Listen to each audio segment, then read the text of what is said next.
नमस्कार मित्रो. भारतातील बँकिंग इंडस्ट्रीमधील सर्वात महत्त्वाची व सर्वात मोठी बँकिंग संस्था म्हणजे स्टेट बँक ऑफ इंडिया.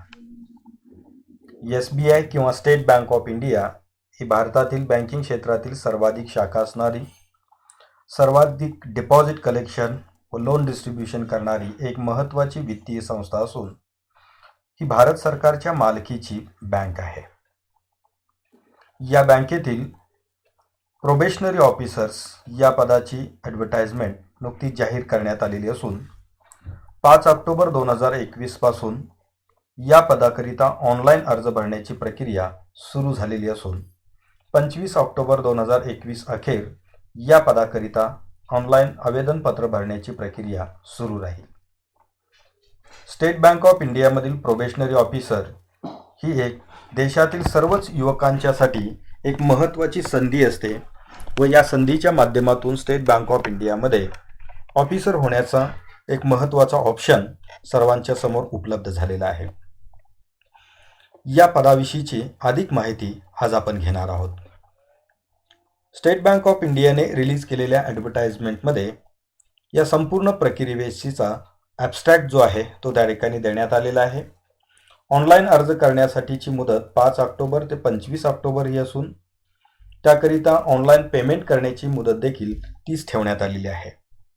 त्याचबरोबर या परीक्षेचे प्रिलिमिनरी एक्झाम्स, मेन्स एक्झाम, त्याचबरोबर इंटरव्ह्यू आणि ग्रुप डिस्कशन या तिन्ही फेज नेमक्या कोणत्या महिन्यामध्ये पूर्ण केल्या जाणार आहेत याविषयीची तपशीलवार माहिती या जाहिरातीमध्ये प्रसिद्ध करण्यात आलेली आहे. फेज 1ची प्रिलिमिनरी एक्झाम नोव्हेंबर किंवा डिसेंबर महिन्यामध्ये ही त्या ठिकाणी निर्धारित करण्यात आलेली असून या परीक्षेच्या एक्झॅक्ट डेट्स ज्या आहेत त्या आपल्याला रजिस्ट्रेशन केल्यानंतर की यथाअवकाश त्या कळवल्या जातील. त्याचबरोबर सेकंड फेजमधील मेन्स एक्झाम ही डिसेंबरच्या साधारणपणे लास्ट वीकमध्ये होण्याची शक्यता आहे. त्याचबरोबर या पदाकरिताचा इंटरव्ह्यू प्लस ग्रुप डिस्कशन हे सर्वसाधारणपणे फेब्रुवारी महिन्याच्या सेकंड किंवा थर्ड वीकमध्ये होण्याची शक्यता आहे. अर्थात या सर्व डेट्स टेंटेटिव्ह आहेत. यामध्ये एक्झॅक्ट डेट्स आपणाला त्या ठिकाणी SBIच्या वेबसाईटवरती उपलब्ध करून दिल्या जाणार आहेत. या परीक्षेकरिता अर्ज करण्याकरिता सर्वात एक महत्त्वाचा जो क्रायटेरिया यामध्ये देण्यात आलेला आहे तो म्हणजे एज्युकेशन आणि एज लिमिट.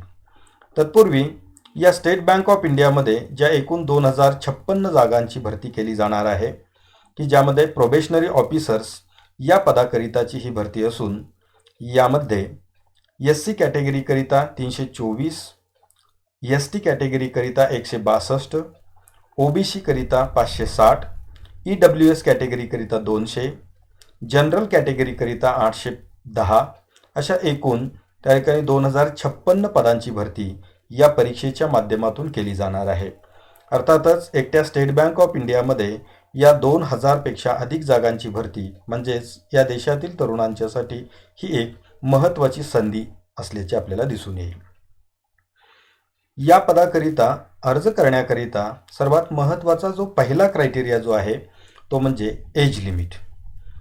या पदाकरिता अर्ज करण्याकरिता आपले वय किमान 21 वर्ष पूर्ण असणं आवश्यक आहे व कमाल वयोमर्यादा जनरल कॅटेगरीकरिता 30 वर्षे ही निर्धारित करण्यात आलेली आहे. तथापि हे वय 1/4/2021 म्हणजेच 1 एप्रिल 2021 या रोजी काउंट केले जाणार आहे. सर्वसाधारणपणे 1 एप्रिल 2000 ते 2 एप्रिल 1991 या कालावधीमध्ये जन्मलेल्या व्यक्तींना या पदाकरिता अर्ज करता येईल. तथापि जे कॅन्डिडेट्स शेड्युल्ड कास्ट व शेड्युल्ड ट्राईबमधील असतील त्यांच्याकरिता शासकीय नियमानुसार 5 वर्षाचं एज रिलॅक्सेशन असेल. OBC नॉन क्रिमिलियरमधील कॅन्डिडेटकरिता 3 वर्षाचं एज रिलॅक्सेशन असेल. त्याचबरोबर जे फिजिकली डिसेबल्ड कॅन्डिडेट्स आहेत की त्यांच्याकरिता जर ते SC ST मधील असतील तर 15 वर्ष, OBC मधील असतील तर 13 वर्ष आणि EWS जनरल कॅटेगरीमधील असतील तर 10 वर्ष. त्याचबरोबर एक्स सर्व्हिसमॅन आणि अनेक या वेगवेगळ्या कॅटेगरीमध्ये येणाऱ्या कॅन्डिडेटकरिता 5 वर्षाचं एज रिलॅक्सेशन देऊ करण्यात आलेलं आहे. म्हणजेच सर्वसाधारण गटाकरिता किमान 21 व कमाल 30 वर्ष व इतर कॅटेगरीकरिता त्या ठिकाणी वेगवेगळे एज रिलॅक्सेशन या नियमाप्रमाणे देण्यात आलेले, त्यानुसार आपण याकरिता अर्ज करू शकता. यामध्ये प्रामुख्याने सर्वात महत्त्वाचा एक मुद्दा जो सातत्याने त्या ठिकाणी विद्यार्थ्यांच्या समोर असतो तो म्हणजे या पदाकरिताच्या एज्युकेशनल क्वालिफिकेशनचा criteria. State Bank of India probationary officer या पदाकरिता कोणत्याही शाखेचा पदवीधर विद्यार्थी की जो उमेदवार पदवी परीक्षा उत्तीर्ण झालेला आहे असा उमेदवार या परीक्षेकरिता अर्ज करू शकतो. तथापि या अकॅडमिक क्वालिफिकेशनचा जो त्या ठिकाणी कट ऑफ डेट जी देण्यात आलेली आहे ती म्हणजे 31/12/2021. म्हणजे जे कॅन्डिडेट 31/12 म्हणजेच 31 डिसेंबर 2021 पर्यंत पदवी परीक्षा उत्तीर्ण होणार आहेत की अशा कॅन्डिडेटना याकरिता अर्ज करता येईल. सर्वात महत्त्वाचा भाग म्हणजे जे कॅन्डिडेट्स त्या ठिकाणी फायनल इयरला किंवा फायनल सेमिस्टरला त्या ठिकाणी ॲपियर झालेले आहेत आणि त्यांची परीक्षा होऊ घातलेली आहे किंवा होणार आहे अशा कॅन्डिडेटना जर 31/12/2021 अखेर त्यांचा रिझल्ट प्राप्त होणार असेल तर असे कॅन्डिडेट देखील या पदाकरिता अर्ज करू शकणार आहेत. तथापि यानंतर ज्यांचा रिझल्ट लागण्याची शक्यता आहे अशा उमेदवारांना या परीक्षेसाठी अर्ज करता येणार नाही. जे एज्युकेशनल क्रायटेरिया जर आपण पाहिला तर यामध्ये कट ऑफ डेट जी आहे ती 31/12/2021 ही त्या ठिकाणी ठेवण्यात आलेली आहे. म्हणजे यानंतर देखील अजूनही त्या ठिकाणी 2 महिन्याचा कालावधी यामध्ये आहे की ज्या कालावधीत ज्यांचे रिझल्ट्स डिक्लेअर होण्याची शक्यता आहे असे उमेदवार याकरिता अर्ज करू शकतील. तर या स्टेट बँक ऑफ इंडियाच्या प्रोबेशनरी ऑफिसर या पदाकरिताचे जे इतर वेगवेगळे जे क्रायटेरिया आहेत त्यामध्ये जर आपण पाहिलं तर सर्वात महत्त्वाचा जो भाग आहे तो म्हणजे सिलेबस. यामध्ये 2 परीक्षा महत्त्वाच्या त्यामध्ये आहेत. एक म्हणजे फेज 1 प्रिलिमिनरी एक्झामिनेशन की जी त्या ठिकाणी MCQ टाईप ऑनलाईन 100 मार्कांची ही परीक्षा असेल की ज्यामध्ये 3 सेक्शन्स त्या ठिकाणी असणार आहेत. तर यामधले 3 सेक्शन जर आपण पाहिले तर इंग्लिश लँग्वेज, त्याचबरोबर क्वांटिटेटिव्ह ॲप्टिट्यूड, रिझनिंग ॲबिलिटी हे त्या ठिकाणी यामधले 3 महत्त्वाचे सेक्शन्स आहेत.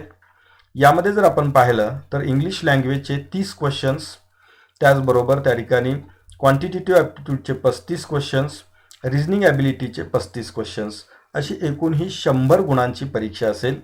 याकरिता इंग्लिश लँग्वेजकरिता 20 मिनिटे, क्वांटिटेटिव्ह ॲप्टिट्यूडकरिता 20 मिनिट आणि रिझनिंग ॲबिलिटीकरिता 20 मिनिट हा सेक्शनल टायमर त्या ठिकाणी असेल.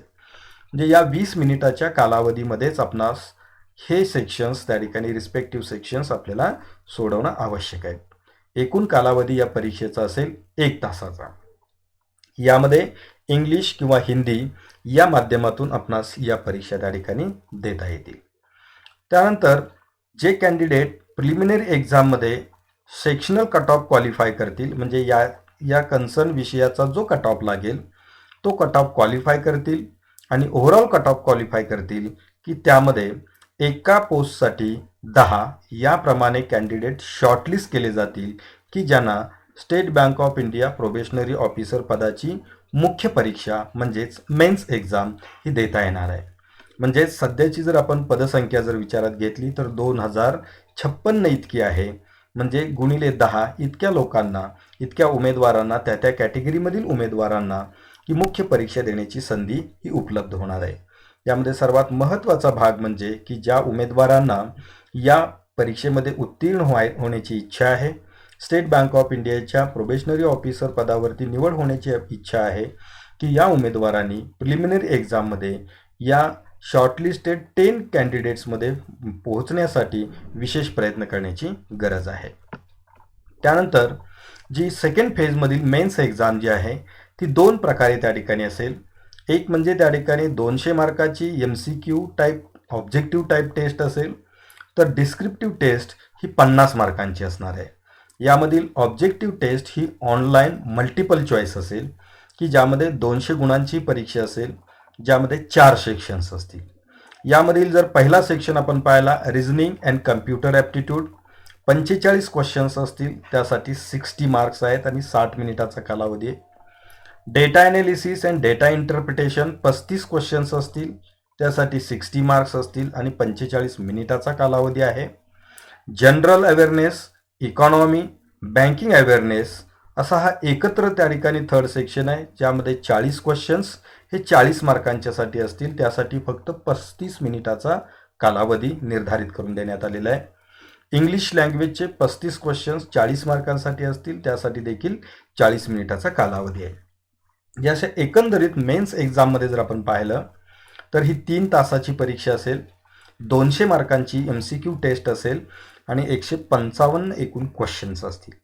याबरोबरच आपणास इमिजिएटली की त्या ठिकाणी 50 मार्कांची एक डिस्क्रिप्टिव्ह टेस्ट देखील आपल्याला द्यायची आहे. ती इंग्लिश लँग्वेज लेटर रायटिंग आणि एसे रायटिंगचे त्या ठिकाणी 2 क्वेश्चन्स असतील की ज्यामध्ये 50 मार्क्स असतील आणि 30 मिनिटाचा हा कालावधी असेल. यामध्ये जे कॅन्डिडेट्स ऑब्जेक्टिव्ह टाईप टेस्ट आणि डिस्क्रिप्टिव्ह टेस्ट या दोन्हीमध्ये उत्तीर्ण होतील अशाच कॅन्डिडेट्सना मुलाखत किंवा त्या ठिकाणी ग्रुप डिस्कशनच्या थर्ड फेजसाठी कॉल केलं जाणार आहे. सर्वसाधारणपणे या MCQ टेस्ट आणि डिस्क्रिप्टिव्ह टेस्टमध्ये जे स्टुडंट्स कट ऑफ क्लिअर करतील, क्वालिफाय करतील, त्यामधून एका पदास 3 कॅन्डिडेट याप्रमाणे त्या ठिकाणी इंटरव्ह्यू आणि ग्रुप डिस्कशनसाठी कॉल केलं जाणार आहे. आणि त्यामुळे की त्या ठिकाणी या संपूर्ण सिलेक्शन प्रक्रियेमध्ये मेन्स एक्झाम हा एक महत्त्वाचा टप्पा असून या मेन्स एक्झामच्या मार्क्सवरतीच फायनल सिलेक्शन हे अवलंबून असणार आहे. तथापि मेन्स एक्झामच्या मार्क्सवरती जरी फायनल सिलेक्शन अवलंबून असलं तरी देखील मेन्स एक्झाममध्ये येण्याकरिता आपल्याला प्रिलिमिनरी एक्झाम क्वालिफाय होणं आणि त्या ठिकाणी 10 कॅन्डिडेटच्या शॉर्टलिस्टिंग यादीमध्ये येणं, म्हणजे एकाच 10 प्रमाणे जे कॅन्डिडेट शॉर्टलिस्ट करून मेन्सला येणार आहेत त्यामध्ये देखील येणं हे अत्यंत आवश्यक असणार आहे. त्याखेरीज आपणास मेन्स एक्झाम देता येणार नाही. तर यामध्ये तिसरा टप्पा जो आहे, तिसरा टप्पा जर आपण त्या ठिकाणी पाहिला तर तो आहे इंटरव्ह्यू आणि ग्रुप डिस्कशन. हा त्या ठिकाणी थर्ड फेज असून यामध्ये प्रामुख्याने त्या ठिकाणी आपला जो इंटरव्ह्यू असेल तर तो 30 मार्कांसाठी असेल आणि ग्रुप एक्सरसाइज म्हणजे ग्रुप डिस्कशन ॲक्टिव्हिटी ही 20 मार्कांच्यासाठी असेल. म्हणजेच त्या ठिकाणी इंटरव्ह्यू आणि ग्रुप डिस्कशनसाठी 50 मार्क्स म्हणजे 50 मार्क्स हे निर्धारित करून देण्यात आलेले आहेत. म्हणजे यामध्ये एकूण फेज 2 मधली एक्झाम ही एकूण 250 मार्कांची, फेज 3 मधील ग्रुप डिस्कशन आणि इंटरव्ह्यू 50 गुणांच्यासाठी असेल. या दोन्ही मार्कांच्या आधारे आपलं फायनल सिलेक्शन त्या ठिकाणी केलं जाणार आहे.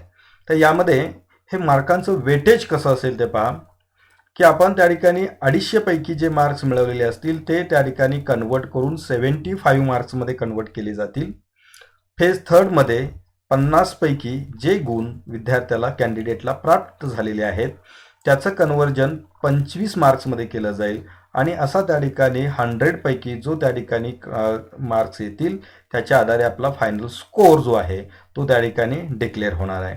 त्यानुसार उपलब्ध जागा त्या कॅटेगरीमध्ये उपलब्ध असणाऱ्या जागांचा विचार करून जे टॉप स्कोअर करणारे त्या सर्टन कॅन्डिडेट जे असतील की त्यांचं फायनल सिलेक्शन हे त्या ठिकाणी केलं जाईल आणि त्यांची यादी ही त्या ठिकाणी स्टेट बँक ऑफ इंडियाच्या वेबसाईटवरती ही डिस्प्ले केली जाणार आहे. तर सर्वसाधारणपणे सिलेक्शन प्रोसेसमधील हा एक महत्त्वाचा टप्पा आहे आणि या संपूर्ण अभ्यासक्रमाविषयीची डिटेल माहिती देखील आपल्याला त्या ठिकाणी घ्यावी लागेल. त्यानुसार आपल्याला त्याची तयारी करावी लागेल. तर या पदाकरिताचा जो काही एकूण जो रेम्युनरेशनचा सॅलरीचा जो भाग आहे तो त्या ठिकाणी देण्यात आलेला बेसिक स्टार्टिंग सॅलरी जी आपली असेल ती 41,960 इतकी असेल विथ 4 ॲडव्हान्स इन्क्रीमेंट. जे candidate State Bank of India probationary ऑफिसरची परीक्षा उत्तीर्ण करणार आहेत, क्वालिफाय करून शॉर्टलिस्टिंगच्या लिस्टमध्ये येतील, त्यांना 4 ॲडव्हान्स इन्क्रीमेंट सहित त्यांची नेमणूक त्या ठिकाणी केली जाणार आहे. त्याबरोबरच आपणास management grade skill junior management grade scale 1 मधील जे काही त्या ठिकाणी डिअरनेस अलाउन्स असेल, हाऊस रेंट अलाउन्स असेल, लीज रेंटल अलाउन्स असेल, मेडिकल अलाउन्स असतील, जे काही इतर देय असणारे जे काही अलाउन्सेस आहेत ते सर्व अलाउन्सेस आपल्यास प्राप्त होणार आहेत. त्याचबरोबर आणखीन एक महत्त्वाचा भाग की जो यामध्ये लक्षात घेणं अत्यंत गरजेचं आहे तो म्हणजे जॉईनिंग, ट्रेनिंग आणि करिअर पाथ. यामध्ये की त्याने सगळ्यात महत्त्वाचा जो पार्ट दिलेला आहे तो म्हणजे की सिलेक्टेड कॅन्डिडेट जे आहेत की त्यांना त्या ठिकाणी बँकिंग नॉलेजचं ट्रेनिंग देण्यासाठी एक ट्रेनिंगची व्यवस्था त्या ठिकाणी केली जाणार आहे. त्याचबरोबर जे सिलेक्टेड कॅन्डिडेट्स आहेत की त्यांना जॉईनिंगच्या वेळी 2 लाख रुपयेचा बॉन्ड लिहून देणं हे आवश्यक असणार आहे आणि हा बॉन्ड त्या ठिकाणी 3 वर्षे कालावधीचा असेल. म्हणजे जॉईन झालेल्या कॅन्डिडेटला 3 वर्षापर्यंत स्टेट बँक ऑफ इंडियाची ही नोकरी त्या ठिकाणी सोडता येणार नाही. ज्यांना ही नोकरी दरम्यानच्या कालावधीमध्ये सोडायची असेल त्यासाठी हा बॉन्ड जो आहे तो एक्झिक्यूट केला जाईल आणि त्याची जी काही पेनल्टी आहे ती त्या ठिकाणी त्यांना ॲप्लिकेबल असेल. ते सर्वसाधारणपणे जॉईन झालेला कॅन्डिडेट आपल्या बँकेतून जाऊ नये, कारण त्या बँकेमध्ये सिलेक्ट झालेल्या कॅन्डिडेटच्या ट्रेनिंगवरती बँकेकडून मोठा खर्च केला जात असतो. तो खर्च वायफट जाऊ नये याकरिता स्टेट बँक ऑफ इंडियाने ही एक महत्त्वाची प्रोव्हिजन याच्यामध्ये केलेली आहे आणि त्यानुसार आपल्याला 2 लाख रुपयाचा बॉन्ड हा लिहून द्यायला लागेल. जे अशा प्रकारची एक बॉन्डिंग सिस्टम याच्यामध्ये त्या ठिकाणी असलेली आपल्याला पाहायला मिळेल. त्यानंतर ॲप्लिकेशन करण्याकरिता जी ॲप्लिकेशन फी आहे ती जर आपण त्या ठिकाणी पाहिली तर यामध्ये जनरल OBC EWS कॅन्डिडेटकरिता 750 रुपये इतकी फी आहे. मात्र SC ST आणि फिजिकली डिसेबल्ड कॅन्डिडेट्स आहेत त्यांच्याकरिता कोणत्याही प्रकारची फी चार्ज केली जाणार नाही. हा एक याच्यामधला महत्त्वाचा भाग आहे. त्याचबरोबर ऑनलाईन ॲप्लिकेशन करत असताना की त्यामध्ये 4 महत्त्वाच्या गोष्टी त्याच्यामध्ये लक्षात ठेवणं गरजेचं आहे. आपला फोटोग्राफ, रिसेंट फोटोग्राफ त्या ठिकाणी स्कॅन करून अपलोड करावायचा आहे. सिग्नेचर अपलोड करायचे. त्याचबरोबर लेफ्ट हँड थंब म्हणजे डाव्या हाताचा अंगठा जो आहे त्याचा थंब इम्प्रेशन पेपरवरती उठवून ते तुम्हाला स्कॅन करून अपलोड करावायचं आहे. त्याचबरोबर हँड रिटन एक डिक्लेरेशन देखील आपल्याला लिहून द्यायचं आहे. ते डिक्लेरेशन काय असेल याचे नोट जी आहे ती या जाहिरातीमध्येच दिल्यात आलेली आहे. ते एका प्लेन पेपरवरती लिहून सिग्नेचर करून ती आपल्याला स्कॅन करावायचे व ते अपलोड करावायचे. यामध्ये त्या ठिकाणी यात काही महत्त्वाच्या बाबी आहेत. या परीक्षेचं कॉल लेटर किंवा हॉल तिकीट जे आहे ते बाय पोस्ट पाठवलं जाणार नाही. जे कॅन्डिडेटने आपल्या लॉग इनमध्ये जाऊन संबंधित तारखेला ते कॉल लेटर्स डाउनलोड करून प्रिंट करणं गरजेचं आहे व ते परीक्षेच्या वेळेला विथ फोटो आयडेंटिटी प्रूफ सहित ते आपल्यासोबत बाळगणं गरजेचं असणार आहे. एक महत्त्वाची बाब म्हणजे स्टेट बँक ऑफ इंडियाच्या प्रोबेशनरी ऑफिसर पदाकरिताची परीक्षा एका विशिष्ट कॅन्डिडेटला किती वेळा देता येईल म्हणजे नंबर ऑफ अटेम्प्ट जी आहेत की त्याची संख्या निर्धारित करून देण्यात आलेली आहे. जनरल आणि EWS कॅन्डिडेटला ही परीक्षा जास्तीत जास्त 4 वेळा देता येईल. जनरल आणि EWS मधील फिजिकली डिसेबल्ड कॅन्डिडेटना 7 वेळा देता येईल. OBC कॅन्डिडेट त्याचबरोबर OBC फिजिकली डिसेबल्ड कॅन्डिडेट्स असतील त्यांना ही परीक्षा जास्तीत जास्त 7 वेळा हे अटेम्प्ट देता येतील. SC ST यामधील फिजिकली डिसेबल्ड कॅन्डिडेट जर असतील तर त्यांना यामध्ये कुठल्याही प्रकारचं रिस्ट्रिक्शन असणार नाही. या पद्धतीचे त्या ठिकाणी जे अटेम्प्टचे लिमिट जे आहेत ते त्या ठिकाणी निर्धारित करून देण्यात आलेले आहेत. यापूर्वीच ज्या कॅन्डिडेटनी हे अटेम्प्ट्स कंप्लीट केलेले आहेत त्यांनी या परीक्षेला अर्ज करण्याची आवश्यकता नाही, कारण ते या परीक्षेसाठी एलिजिबल असणार नाहीत. म्हणजे नंबर ऑफ अटेम्प्टची संख्या जर यापूर्वीच आपली कंप्लीट झालेली असेल तर SBIच्या प्रोबेशनरी ऑफिसर पदाच्या ॲडव्हर्टाईजनुसार तुम्हाला अर्ज करता येणार नाही. या परीक्षेचं ऑनलाईन ॲप्लिकेशन करत असताना जो त्या ठिकाणी तुम्हाला हँड रिटन डिक्लेरेशन द्यायचं आहे ते डिक्लेरेशन देत असतानाचा जो पॅरेग्राफ आहे हा पॅरेग्राफ आपल्याला त्या ठिकाणी प्लेन पेपरवरती लिहून की त्या ठिकाणी आपल्याला त्यावरती सिग्नेचर करायचे. इथे आपलं नाव लिहायचं आहे. Date of birth hereby declare that the all information submitted by me in the application form is correct, true and valid. I will present the supporting documents as and when required. The signature and photograph and left hand thumb impression is of mine. जे हे सर्व बाबी माझ्या स्वतःच्या आहेत असं तुम्हाला त्या ठिकाणी डिक्लेअर करावयाचं आहे. तर या पद्धतीने तुम्हाला या वेबसाईटवरती जाऊन तुम्हाला त्या ठिकाणी ऑनलाईन ॲप्लिकेशनसाठी रजिस्टर करावं लागेल. रजिस्ट्रेशन केल्यानंतर संपूर्ण माहिती भरून त्याचबरोबर फोटोग्राफ, सिग्नेचर, त्याचबरोबर लेफ्ट हँड थंब इम्प्रेशन, त्याचबरोबर हँड रिटन डिक्लेरेशन या गोष्टी आपल्याला अपलोड करायचे आहेत. आपल्या ग्रॅज्युएशनबाबतची माहिती, कास्ट कॅटेगरीबाबतची माहिती, डेट ऑफ बर्थ ही संपूर्ण माहिती त्या ठिकाणी अपलोड करून application form with fee submit करणं त्यामध्ये आवश्यक आहे.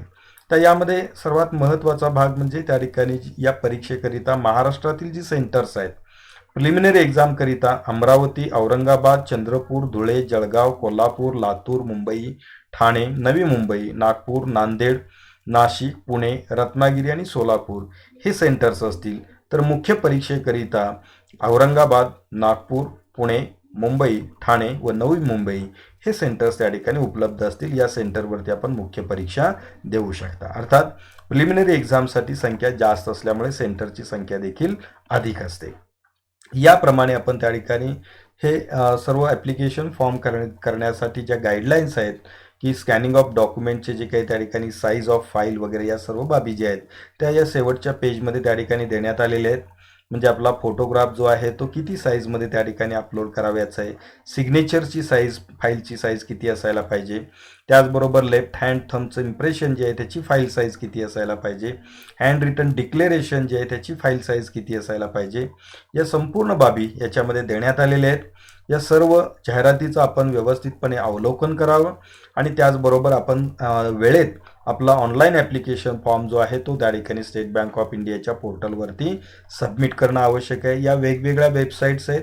या वेबसाईटवरून आपण ऑनलाईन ॲप्लिकेशनच्या URLवरती जाऊ शकता आणि तिथे जाऊन आपण ऑनलाईन ॲप्लिकेशन फॉर्म सबमिट करणं हे अत्यंत आवश्यक राहील. सर्वात महत्त्वाची बाब म्हणजे 25 ऑक्टोबर 2021 ही ऑनलाईन अर्ज सादर करण्याची अंतिम तारीख आहे. त्या तारखेपूर्वीच आपण त्या ठिकाणी ऑनलाईन ॲप्लिकेशन फॉर्म सबमिट करून त्याचं पेमेंट करणं. जर त्या ठिकाणी आपण कॅटेगरीमध्ये नसाल, जर आपण SC ST आणि फिजिकली डिसेबल्ड कॅन्डिडेट नसाल तर त्या ठिकाणी आपल्याला फी पे करावी लागेल. अदरवाईज त्या ठिकाणी SC ST आणि फिजिकली डिसेबल्ड कॅन्डिडेटकरिता ऑनलाईन प्रवेश अर्ज किंवा हा ॲप्लिकेशन फॉर्म करण्यासाठी कोणत्याही प्रकारची फी पे करण्याची आवश्यकता नाही. त्याचबरोबर आपण जे काही ऑनलाईन ॲप्लिकेशन फॉर्म रजिस्टर कराल त्याचा ID, पासवर्ड या सर्व गोष्टी जे आहेत ते आपण लक्षात ठेवणं आवश्यक आहे. कारण यानंतरचं जे संपूर्ण आपलं कम्युनिकेशन जे आहे ते ईमेलच्या माध्यमातून त्याचबरोबर या स्टेट बँक ऑफ इंडियाच्या पोर्टलवरती उपलब्ध करून दिलं जातं. वेळोवेळी आपण या संबंधित पोर्टलवरती जाऊन त्याची माहिती घेणं, त्याचप्रमाणे दिलेल्या अभ्यासक्रमातील घटकांच्या प्रमाणे योग्य तो आपण अभ्यास करणं आणि या परीक्षा वेळेत देणं, व्यवस्थितपणे देणं हे अत्यंत आवश्यक आहे. मित्रांनो, स्टेट बँक ऑफ इंडियामध्ये ही एक महत्त्वाची संधी असून ऑफिसर केडरमध्ये एंट्री करण्याचा हा एक उत्तम मार्ग आहे. तर सर्व विद्यार्थ्यांना, सर्व कॅन्डिडेट्सना या परीक्षेसाठी व स्टेट बँक ऑफ इंडियामधील करिअरसाठी हार्दिक शुभेच्छा. धन्यवाद.